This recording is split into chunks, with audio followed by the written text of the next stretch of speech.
Immer diese scheiß Plastiktüten. Mann, Leute, Bioabfall ist Energie, aber das wäre ja nicht in eure Köpfe rein. Hey, was ist los? Was will nicht in unsere Köpfe rein? Ich meine das hier, ganz Plastik, Joghurtbecher, Glas, das gehört alles nicht in die Biotonne. Plastik macht die Produktion von sauberem Biokompost einfach unmöglich. Halt. Nochmal von vorne. Ihr macht aus Bioabfall Kompost und Energie hier in Lübeck? Ganz genau, denn Bioabfall ist alles andere als Abfall. Und was passiert damit? Wir verwandeln in unserer Vergärungsanlage den Bioabfall zu Biostrom, Wärme und Biokompost. Wenn nicht alles voll wäre mit diesem verdammten Plastik. Wenn du willst, kann ich es dir zeigen.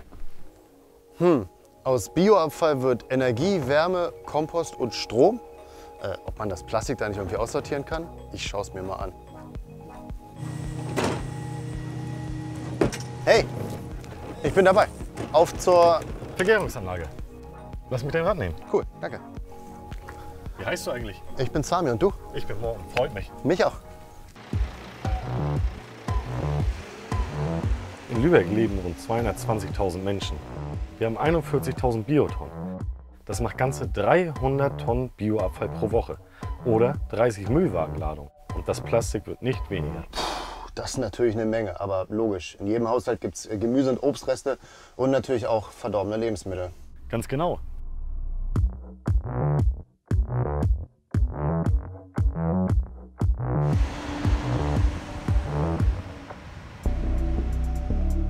Da sind wir, Samir. Hier werden alle unsere Abfälle angeliefert.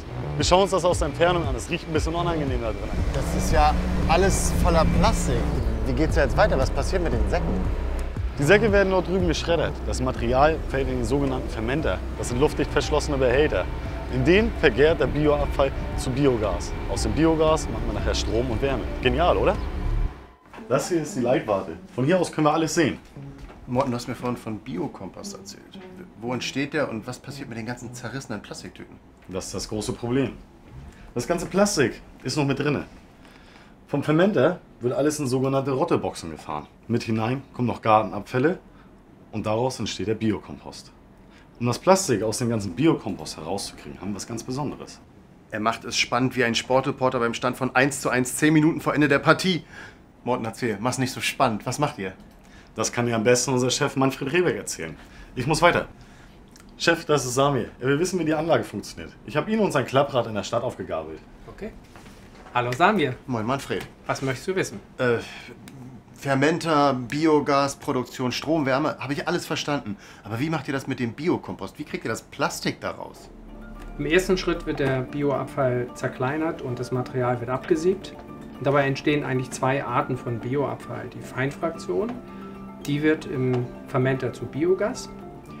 Und der Rest, das sind größere Bestandteile, das sind im Wesentlichen das holzige Bestandteile. Das sind dann Gartenabfälle, oder? Ja, genau. Aber auch unzerkleinerte Lebensmittel gehören dazu, Plastiktüten, neuerdings auch kompostierbare Verpackungen und Kaffeekapseln.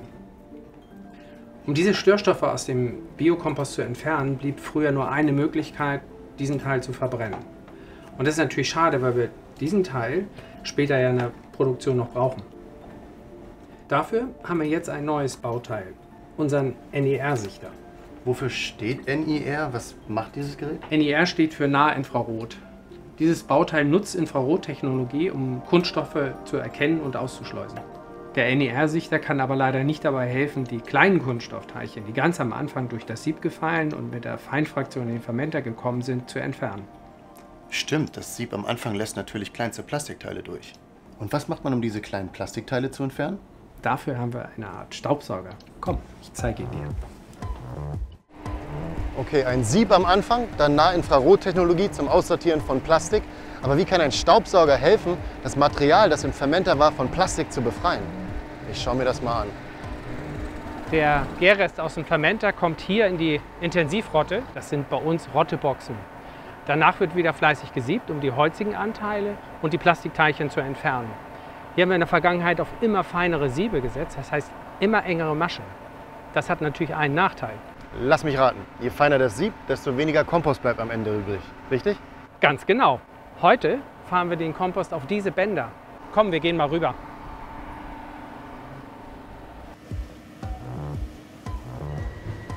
Hier kommt also gleich der Staubsauger zum Einsatz. Band wird beschleunigt und am Ende der Bänder fällt der Kompost einfach nach unten. Genau hier sitzt der Sauger. Die leichten Kunststoffteile werden einfach abgesaugt. Faszinierend, oder? So habt ihr mehr Kompost? Ja, genau. Wegen dieses Saugers können wir das Sieb jetzt wieder grobmaschiger stellen und haben doppelt so viel sauberen Kompost. Komm, wir gehen mal zum fertigen Produkt. Das landet also alles auf den Äckern der Bauern unserer Region? Ja, genau. Dieser Kompost wird von Landwirten der Region verwendet. Und wir können trotz modernster Technik nicht alle Plastikteile rausfiltern. Deswegen brauchen wir ja auch sauberen Bioabfall. Unser Biomüll landet also auf einem Acker. Eigentlich klar, dass da kein Plastik reingehört. Schließlich wollen wir auch kein Plastik auf dem Teller haben, oder? Ah, da kommen die Röttgers. Die betreiben einen Biohof hier in der Region. Willst du dir das mal ansehen? Klar, gern. Also aus Bioabfall wird Bioenergie und später auch Biokompost. Moin. Komm, Samir, du kannst bei Mats mitfahren. Auf zum Hof.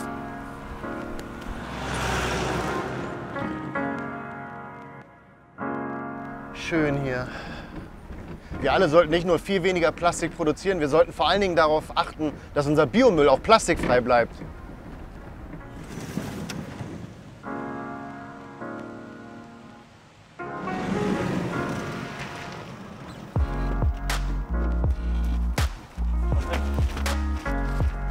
Hier ist unser Zuckerrübenfeld. Hier haben wir Kompost aus Bioabfall gestreut. Nicht schlecht. Wann wird geerntet? Na jetzt? Hey. Hier, probier mal. Schmeckt gut, ne? Lecker. Komm mit, ich zeig dir noch unseren Hof. Gern. Auf dem Pickup haben wir noch ein paar Karotten für dich. Lecker.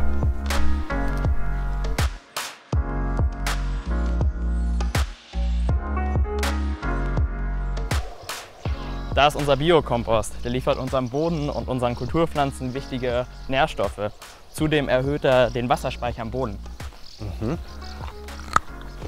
Boah, die ist richtig lecker. Ja, ich esse die unheimlich gerne.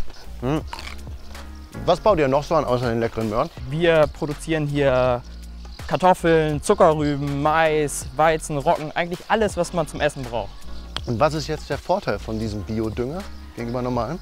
Mit dem Biokompost schaffe ich es, den Humusgehalt im Boden zu erhöhen. Und das ist unheimlich wichtig für Kartoffeln und Zuckerrüben, weil die sind humuszernd.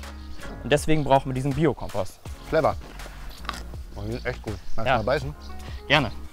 Was für ein spannender Tag. Von Müllwerker Morten über die Vergärungsanlage bis zum Hof Röttger. Ich habe den Weg des Bioabfalls gesehen, verfolgt und verstanden. So faszinierend die technischen Möglichkeiten heutzutage auch sind, ist es leider gar nicht möglich, dass man sämtliches Plastik aus dem Biomüll herausfiltern kann. Und deshalb ist es ganz wichtig, dass ihr alle mithelfen. Also ihr, ich, alle müssen darauf achten, dass kein Plastik im Biomüll landet, weil nur so ist garantiert, dass wir auch weiter so schönes, frisches Gemüse haben können, wie das Biogemüse, das ich hier gerade auf meinem Gepäckträger habe. Also wenn wir alle mithelfen, dann klappt das auch. Also kein Plastik in den Biomüll.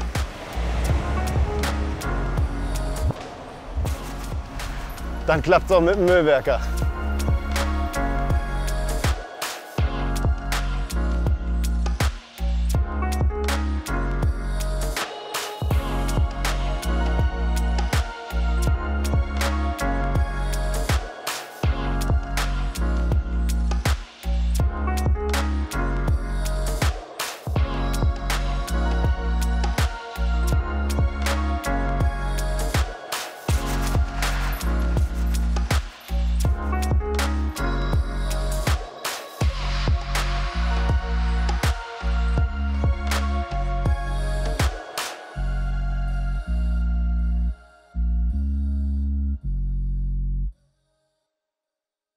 Jo, Plastik gehört nicht in die Biotonne, Mann.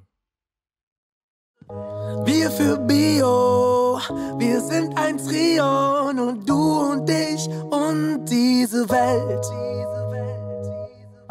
Wir für Bio, wir sind ein Trio, nur du und ich und unsere Welt.